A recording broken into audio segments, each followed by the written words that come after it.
Megan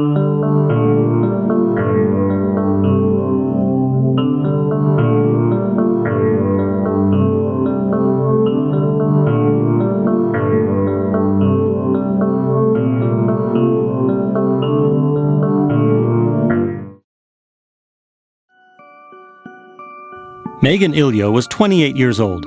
She met Lauren at Hunter College when they shared an apartment as roommates. Esas chicas eran inseparables. Cuando no estaban juntas en clase, se iban juntas al cine o se iban de compras. Lauren met Jerry during their second semester of freshman year, and the three of them hit it off.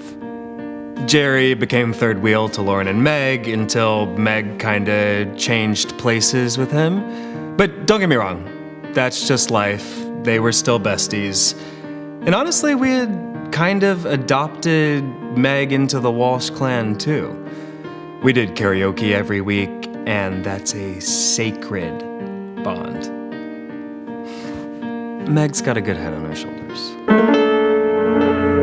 Police found her prints all over the house, confirming that she had been in the home that night. Neighbors didn't see her leave, and they didn't see her car go either. But it was sure as hell gone when officers arrived at 11:45 the next morning. What happened to Megan? If she was with the couple that night, what happened to her car? 911, what's your emergency? I would like to report a kidnapping. There was a man. He got away. He needs medical attention. Lauren placed the 911 call around 9 p.m. But police didn't arrive until almost noon the next day. Why did it take officers almost 15 hours to arrive at the house?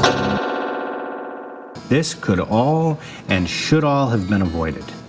According to phone records, Lauren called 911 with plenty of time to prevent catastrophe. 2 officers were dispatched, in fact. And what's more, the house was only 10 minutes up the road from the police station.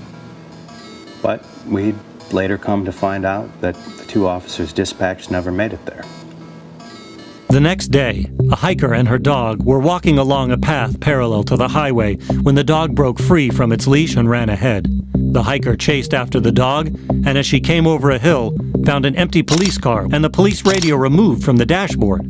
When detectives arrived, they discovered the radio about 100 feet away from the car, and as they searched for evidence, one of the officers opened the trunk to a grisly sight. One of the dispatched officers was folded up in the trunk. His scalp was bleeding, but he was still warm. Emergency crews were called to the scene, but by the time they arrived, he unfortunately expired. There were a few faint signs of breath, but he hadn't been able to tell us what happened before he passed. The second officer's fingerprints were in the car, but he was nowhere to be found.